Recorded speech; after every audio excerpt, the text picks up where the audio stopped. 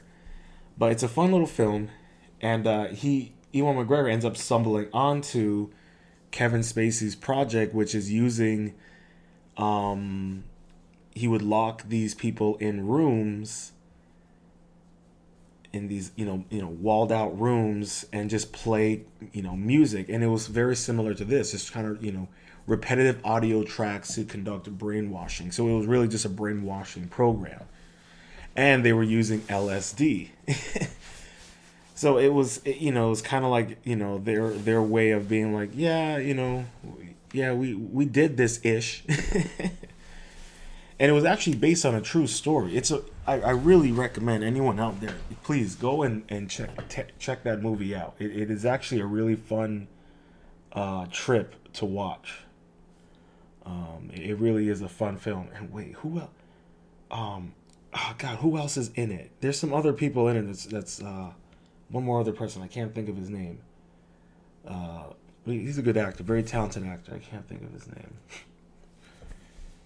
But all right, here's the second part.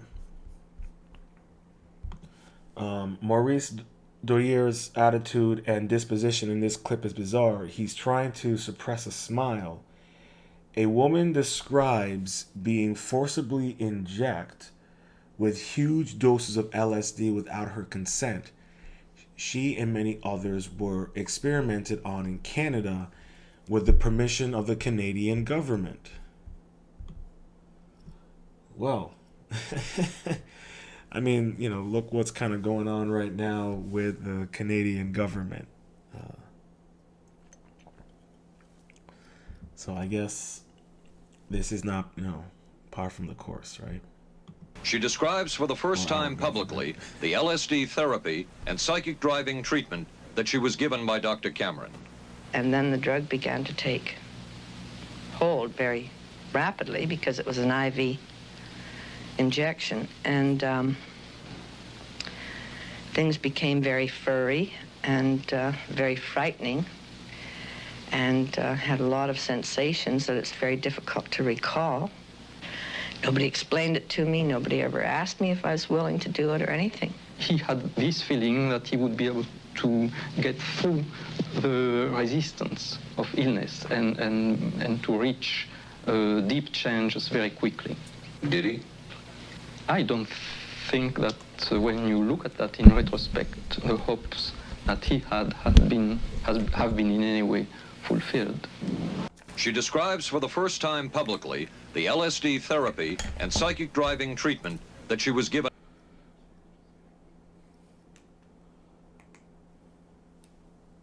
So, I'm sure some of you have seen those videos of like that housewife that was given LSD. It's very,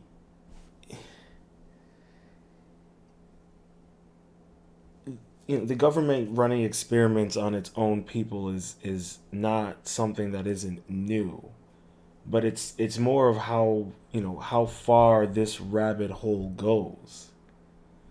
And when we're going to double back to the main thread, and what we're going to learn is how deep this rabbit hole really goes.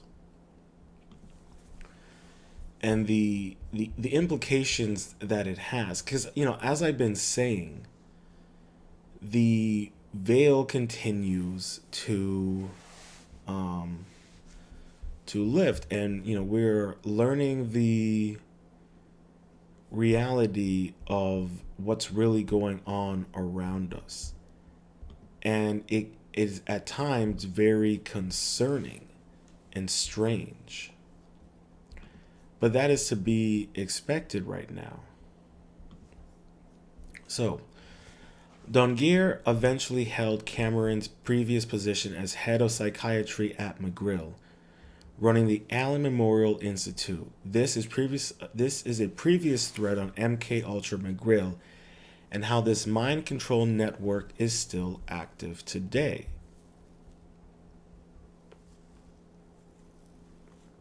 Okay.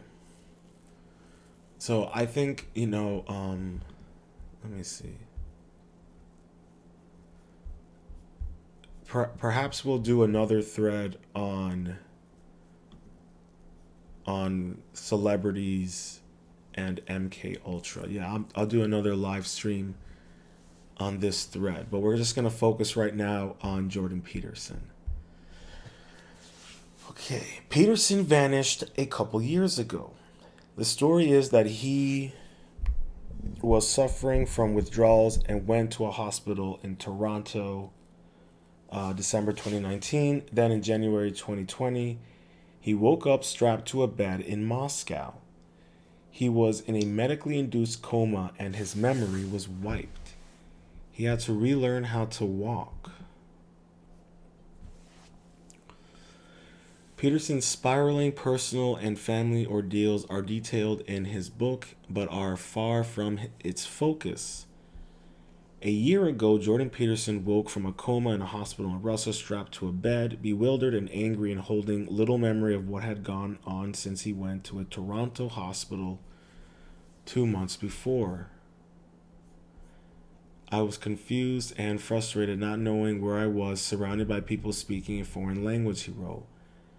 I had 6-inch tethers attaching me to the sides of the bed because in my unconscious state I had been agitated enough to try to remove the catheters from my arm and leave the ICU. A few days later, his daughter, Michaela Peterson, released a video on YouTube revealing her father's dire condition and explaining why he had disappeared from pelvic realm after 5 years of uproar. To cope with his increased stress over his family's health, he escalated his dosage. In May 2019, he quit cold turkey but suffered acute benzoiazepine withdrawal over 3 months at a clinic in the United States. They tried to wean him off them. Returning to his home in Toronto, he wrote he suffered cathesias, a movement disorder creating constant restlessness and inability to sit still. It became intolerable, and in December 2019, he went to a Toronto hospital, and he doesn't remember much else until he awoke in Russia strapped to a bed. He learned that his daughter and her husband, Andrew Korikov, who is Russian, became concerned his treatment was hurting more than helping and moved him from the Toronto hospital in January 2020 to a hospital in Moscow. His sudden trip to Moscow was arranged over the holidays in a matter of a few days by the Consul General of the Russian Federation in Toronto and consular staff, who granted an urgent visa, he wrote. That's really interesting. In Moscow, he underwent a procedure either unknown or regarded as too dangerous in North America, he wrote. It involved being placed in a medically induced coma so he would be unconscious for the trauma of withdrawal. He emerged free of the debilitating acesthesia and started rehabilitation at a rheumatology ward in Moscow's suburbs.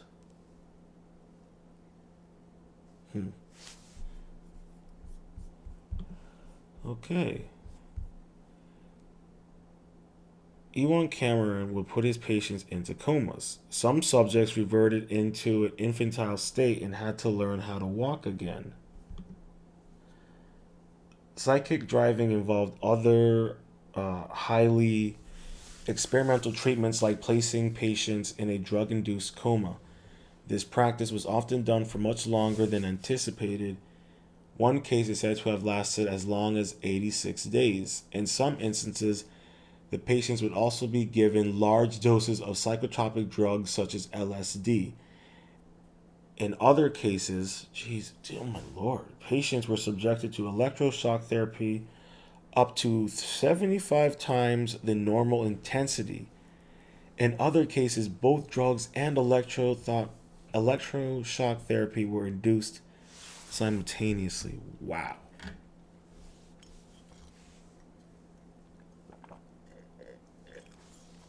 So they're already in a coma.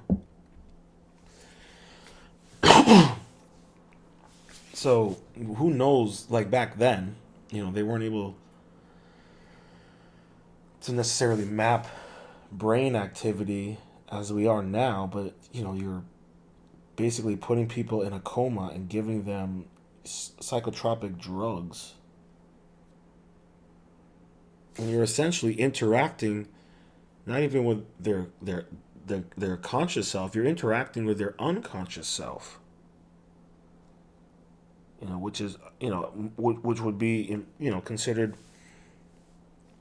more vulnerable than your conscious self, I guess you could say, in a sense. It's, it's similar with, propaganda. Propaganda also, it affects us, consciously, but it also affects us subconsciously. Man, that is extremely disturbing. Extremely. Peterson on JER explained that he once went 25 days without sleep, supposedly from drinking apple cider. Sleep deprivation was a key tactic in Cameron's experiments. Okay, one of the things that both Michaela and I noticed was that when we restricted our diet and then ate something we weren't supposed to, the reaction to eating what we weren't supposed to was absolutely catastrophic. What did you do? What did you switch to? Or what did you eat, rather? Well, the worst response, I think we're allergic to, or allergic, whatever the hell this is, having an inflammatory response to something called sulfites. And we had some apple cider that had sulfites in it, and that was really not good. Like, I was done for a month. That was the first time I talked to Sam Harris. You were done for a month? Oh, yeah. It took me out for a month. It was awful. Really? Yeah. So I would say, look. So this is right before this whole truth conversation with Sam Harris that got stuck in the mud. During. So I think the day I talked to Sam was like the worst day of my life. Not because of talking to Sam, but it was just physically. Oh, Jesus, I was so dead. But I didn't want to not do it. Apple cider, like what was it doing? Sulfites in it. What was it doing to you? Oh, it produced an overwhelming sense of impending doom. And I seriously mean overwhelming. Like, there's no way I could have lived like that if that would have lasted for... See, Michaela knew by that point that it would probably only last a month, and I was like... A month? Yeah, from a month. Fucking cider? Oh, I didn't sleep that month. I didn't sleep for 25 days. I didn't sleep at all. I didn't sleep at all for 25 days. How is that possible? I'll tell you how it's possible. You lay in bed, frozen in something approximating terror for 8 hours, and then you get up. Oh, my God. Oh, yeah. Not good. And this is from fucking cider. From cider. That's what we thought, yeah. I mean, so, the plot... the plot thickens, as I would like to say.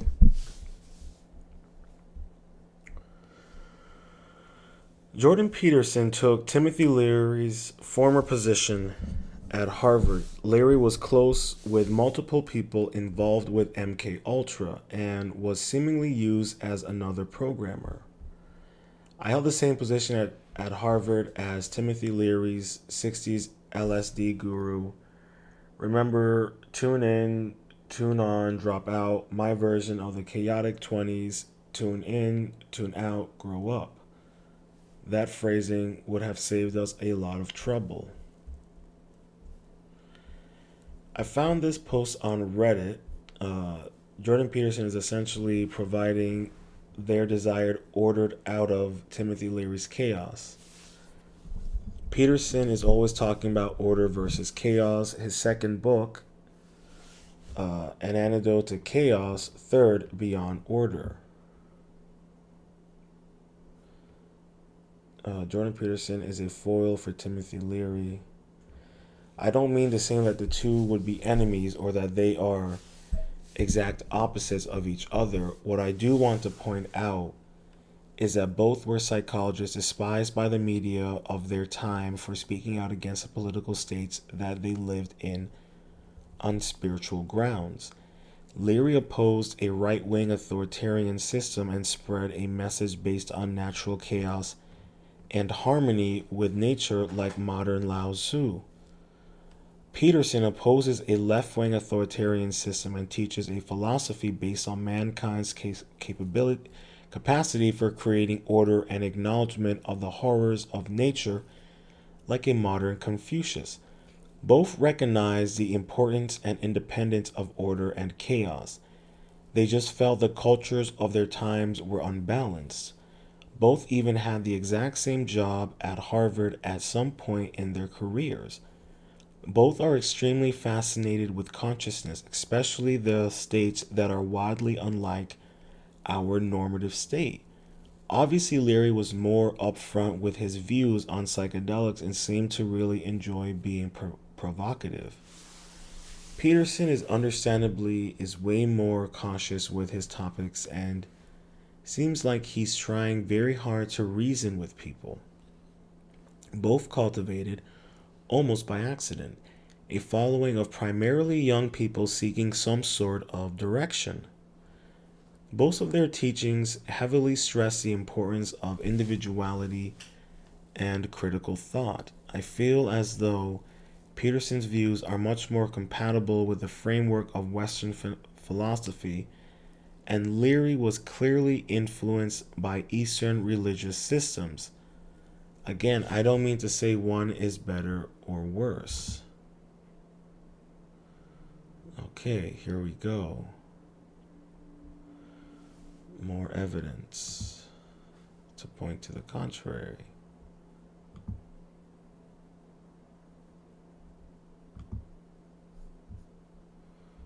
Okay.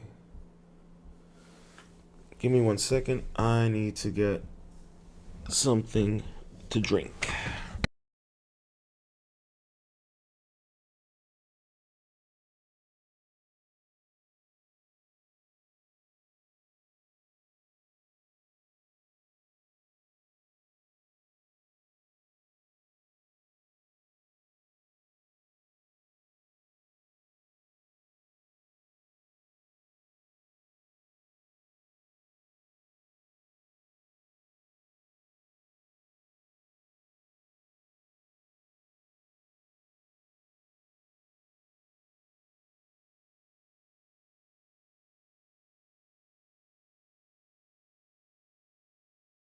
I have returned. Okay, here we go.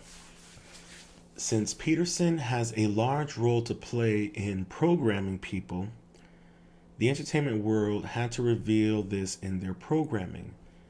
JP retweeted that Marvel recently based a Red Skull story on him. Do I really live in a universe where... Sorry about that, guys. Got that. I was a little thirsty. Do I really live in a universe where Ta-Nehisi Coates has written a Captain America comic featuring a parody of my ideas as part of the philosophy of the arch villain Red Skull? Is this from the same issue?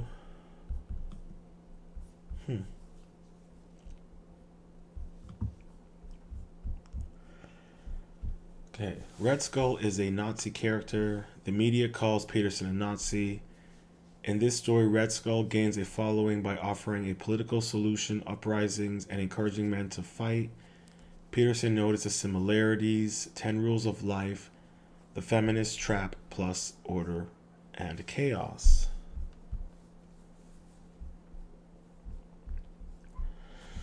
Red Skull's comic history includes mind control. The Nazis influenced MK Ultra. Ewan Cameron was tasked with evaluating Nazis during the Nuremberg trials. There are theories about this time with Rudolf Hess, but that's a thread for another day. In Europe during the war, the Red Skull took personal command of many military actions and personally supervised the takeovers and lootings of many cities and towns. The Red Skull also organized a wolf pack of U-boats which preyed upon shipping across the world, often under the Red Skull's personal command. At first, Hitler took great pride in his protege's successes and let the Red Skull have anything he wanted. Hitler thus financed the construction of secret bases for the Red Skull in various locations throughout the world, many of which were equipped with highly advanced experimental weapons and devices developed by Nazi scientists. The Red Skull was particularly interested in procuring technological weapons that could be used for the purpose of subversion and warfare. During the war, he sold plans for the Nullitron, a device that could control human minds, adapted a space warping device developed by the cyborg scientist codenamed Brain Drain. Just so you guys can remember that we're talking about comics, but there's always a little bit of truth in legends. Remember, Brain Drain. And commissioned Nazi scientists to develop a projector which could encircle and suspend sections of cities within spheres of energy. Did we see that in Captain America: The First Avenger? Is that it kind of sounds similar to the Tesseract? I think, yeah, to the Tesseract. Captain America, often with teenage partner Bucky Barnes, fought and thwarted the Red Skull many times during the war. The heroes also fought the Red Skull when they were members of the Invaders. On one occasion, the Red Skull captured, drugged, and brainwashed Captain America. He sent the hero to kill a high-ranking officer, but with Bucky's help, Captain America broke free. The Red Skull later temporarily brainwashed 3 of the Invaders into serving him. The Red Skull and Captain America continued to engage in a series of skirmishes throughout the war.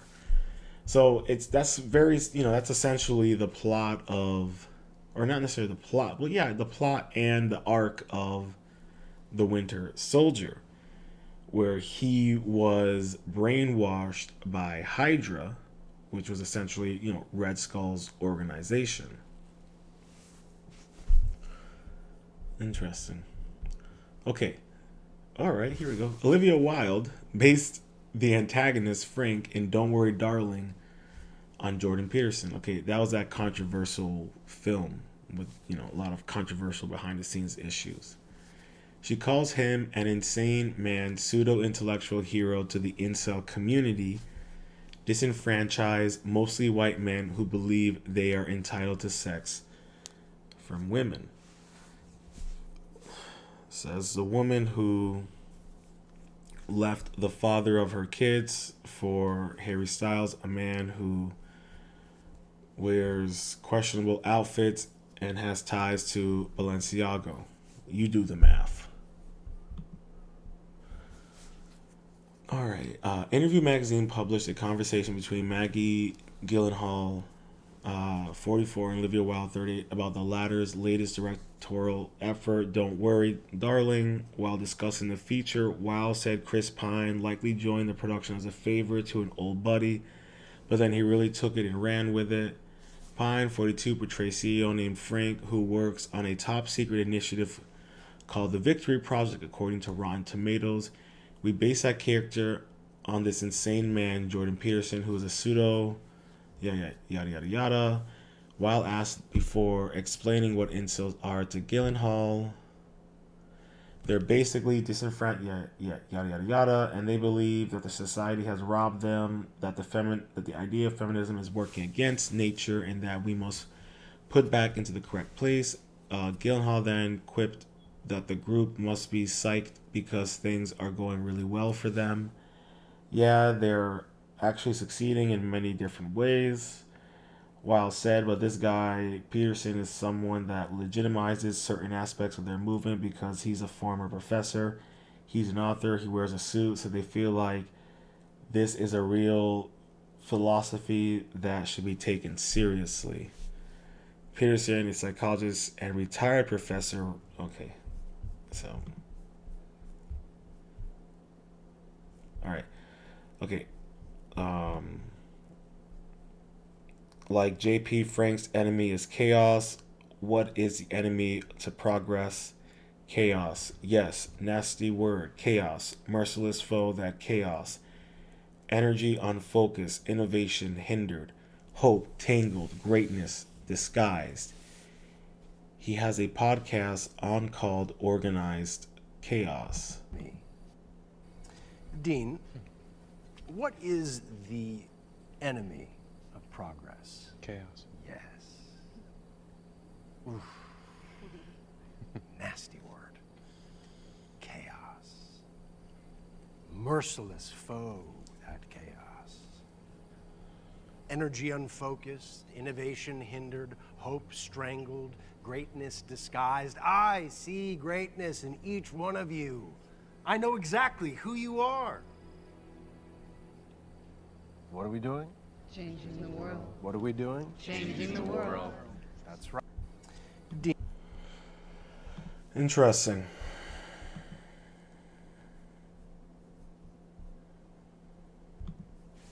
Where is that?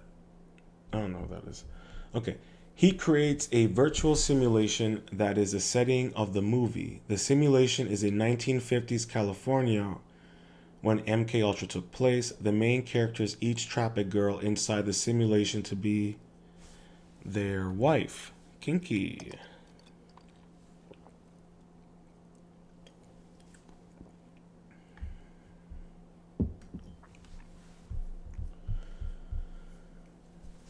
The main character, Alice, is drugged and strapped to the VR device by her partner, Jack. It holds their eyes open, clockwork, orange style.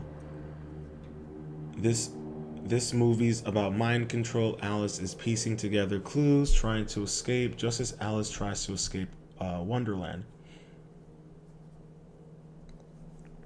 That's another thread. We may do a live stream on that one. All right. Alice in Wonderland is a drug-induced altered state. In DWD, Alice has hallucinations and cryptic dreams. She was drugged to enter the VR and is told to take pills inside the simulation when she starts unraveling the mystery. When she knows too much, she is sent to an electroshock therapy where her mind memory is wiped. The movie uses a mirror, alter symbolism, scenes, Alice through the looking glass, mirror portal, also tube equals portal. So, there you go. And there she is strapped to the bed.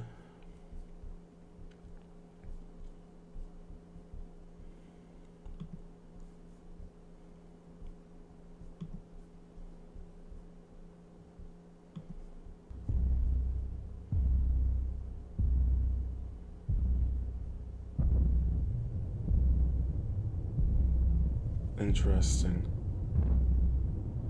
You can see she's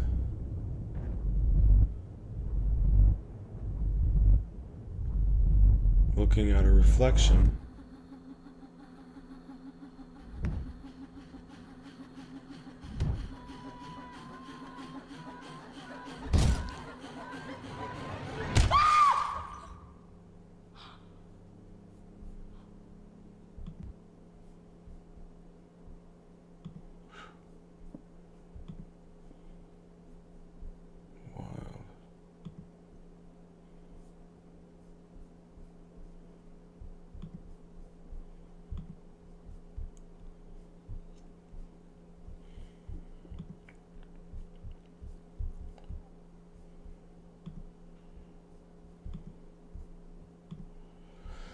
The headquarters inside the VR building with mirror windows that spawned a hallucination from Alice. Allow your consciousness to sink into this world.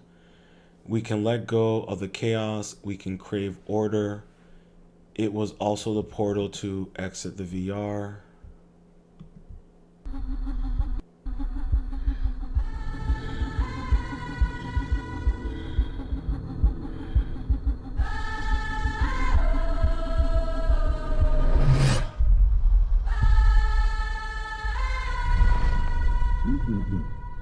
We can let go of what society has taught us. We can let go of the chaos that reigns under the auspice of equality. We can fall deeper into what we know is true. That we crave order.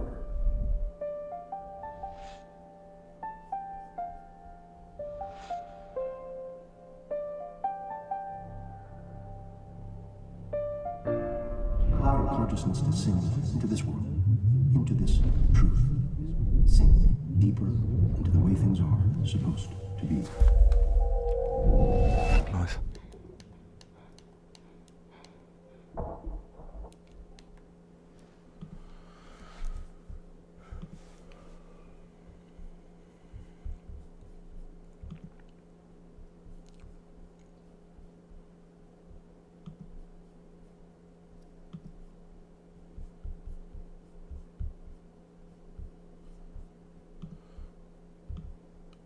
The hallucination is currently her memory of the VR experience, hypnotic mind control transition sequence.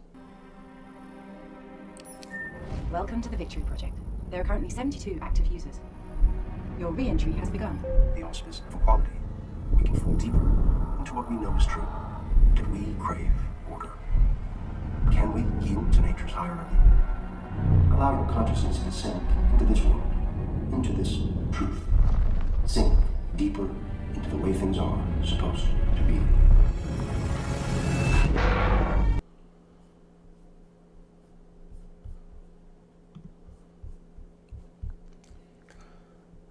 Frank's podcast and VR symbols are based on Aldous Huxley's Doors of Perception. Credit to Illuminati Eyes on this one. I highly recommend you check out Isaac Weishaupt's Occult Symbolism and Pop Culture podcast. It's a fantastic, very knowledgeable individual.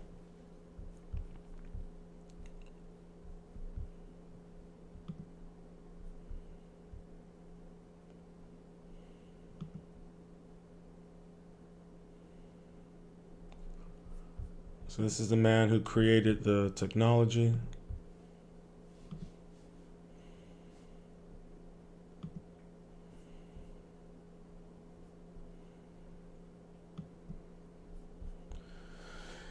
A quote from Frank's podcast: "A modern society has smothered our true selves. I see that version of yourself that you're buried deep. I know that you are the man you say you are." Since most people don't exist as their true self, and we've reached a point when so many see major flaws in the world, figures like JP and others can use people's desires to unlock their true self and actually lead people towards false programmed self-alter. Alice regained memory and clarity when a specific song played in the VR triggered is a trigger song. Alice's only friend aware of the simulation was Bunny equals Alice in Wonderland, the rabbit.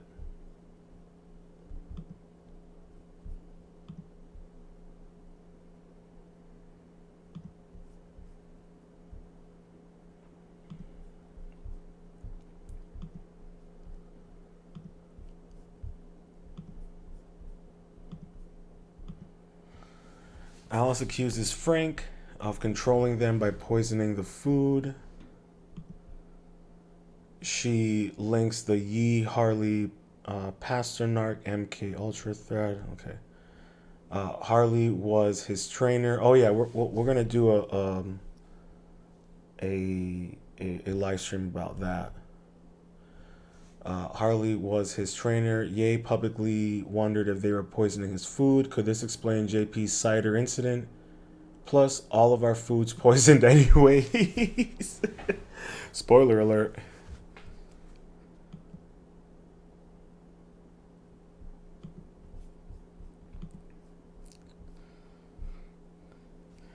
The programming in Don't Worry, Darling actually goes deeper than this. The portals, chaos and order, the simulation, the gender programming, etc. This all ties into the big picture breakdowns I've been working on. So further analysis on this film will have to wait, and that also goes for specifics on how Peterson programs people. This initial thread is meant to show that it is happening and not the full breakdown on how and why. But I will say once again, it seems like Peterson is another public figure who is a mind-controlled victim used to play a role. He's had a bunch of silly takes. Some are beyond sus. This thread has some examples.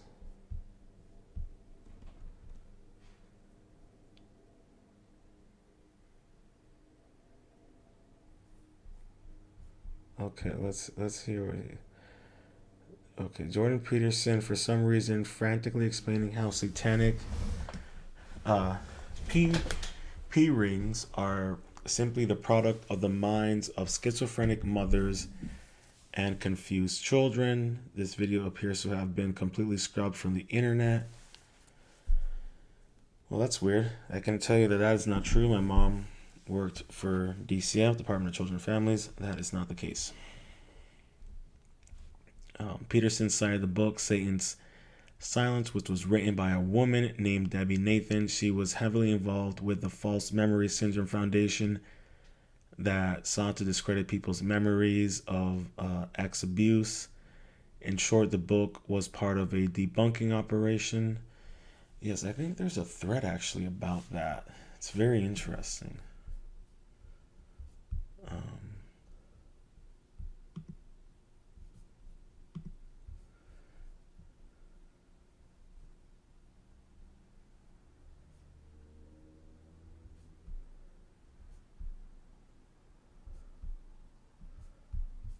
Okay, is this like this is another little deep thread. Okay. We might have to bookmark that one and follow this cat. And we might do another deep dive onto Jordan Peterson and what this is all about. So, okay, here we go. Here is Peterson in tears over both of these portrayals of Don't Worry, Darling and Red Skull. Director Olivia Wilde has a new movie out, which she says is based on you, this insane man, this pseudo-intellectual hero to the incel community. Incel being these weirdo loner men who are despicable in many ways. Is that you? Are you the intellectual hero to these people? Sure. Why not? You know, people have been after me for a long time because I've been speaking to disaffected young men. You know, what a terrible thing to do that is.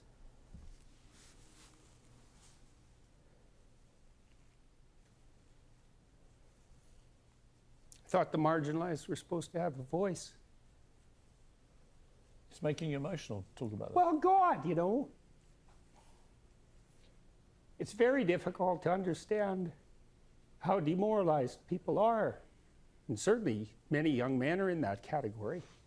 And you get these casual insults, these incels. What does it mean? It's like, well, these men, they don't know how to make themselves attractive to women who are very picky, and good for them. Women, like, be picky. That's your gift, man. Demand high standards from your men. Fair enough. But all these men who are alienated, it's like they're lonesome and they don't know what to do, and everyone piles abuse on them.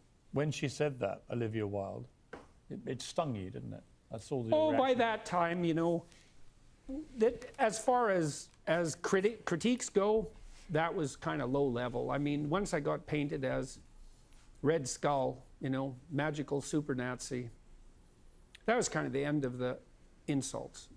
There's no place past that.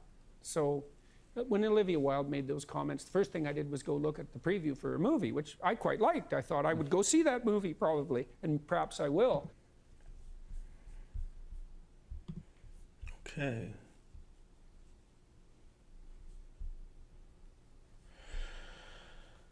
And here's a little extra. A little after credit scene. Also, Jordan Peterson worked for the UN as Secretary General. UN has a meditation room where they practice psychic meditations, hallucinations, and trance states, just like Freemasons and occult practices. Boy, the UN is mighty kinky, huh?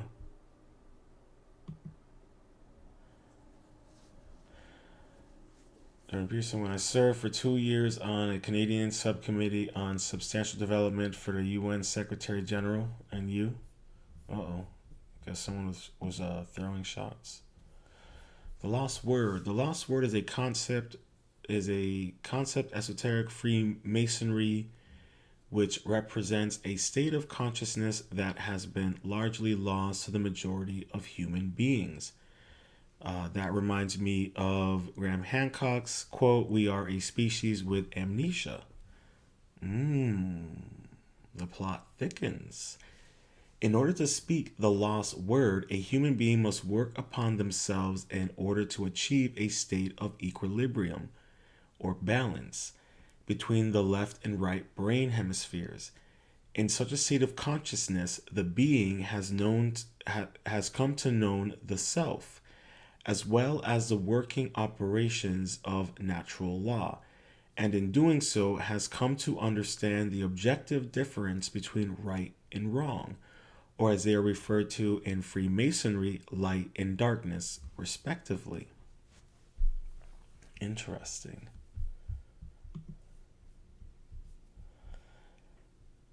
Yes, someone criticized this thread and defended Peterson, but their recent tweets were exposing people selected as the young leaders of the young leaders, the World Economic the young leaders or whatever for the UN, probably a bot, but still funny. So, and there you have it. We'll probably do another live stream breaking down this one. I think next we're gonna focus on the celebrity connection. Where it's at. I'm gonna make sure I bookmark that as well so we can do a deep dive on that one. But this is what I was kind of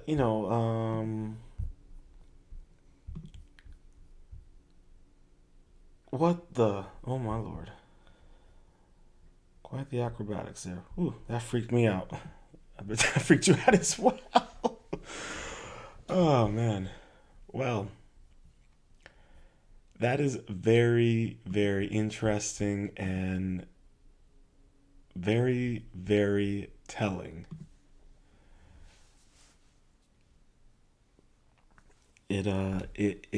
We are truly living in some very interesting and disturbing and concerning times.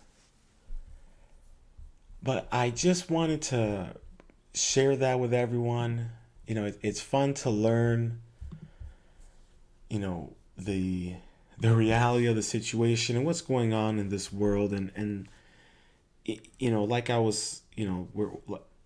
I've said, we're living in the year of the grifter expose, and we're also living in a year and time of being heavily propagandized and manipulated, and it's scary and unfortunate to see people who are obviously going through such horrific mental experimentation, and we are as well, unfortunately. But I thought it was really interesting, and I wanted to bring that to light and share with you guys and see what you guys think about it, and share this with other people. Share with people who are fans of Jordan Peterson, and let them be aware. And I'm not saying he's a bad person. He's obviously not a bad person. I'm not saying that. Like I said, it's unfortunate what he has and is going through, and he's not the only person in that position. And we know that this is part of how they operate, the elites, the rulings, and what have you. So I think it's just important for us out there, for the plebs and the serfs, to be aware of what's really going on. And I just wanted to share that with you guys and have a little fun with it. If you are a Twitter person, I know Twitter is not the most exciting place at the moment, but check out the ND Experience. Subscribe to his Twitter. Give him a shout out. Let him know you discovered him through the Ronin Beatmaker, and you just be mindful, everyone, of what's going on in the world. We might have an alien invasion come tomorrow. The Super Bowl is going to be really interesting. Oh boy. I'm looking forward to that one. But yeah, if you have enjoyed the live stream and if you enjoy Lounge Ronin, please leave a like, leave a comment with your thoughts below if you're listening to the replay, and please share this live stream with anyone you think might enjoy it, and make sure to share my channel with anyone who else might enjoy my content and enjoy my perspectives. So I really appreciate it, and I hope everyone's been having a wonderful weekend. And, stay positive and stay focused on what you can control amongst the chaos. Stay positive, stay focused, stay true, and much love.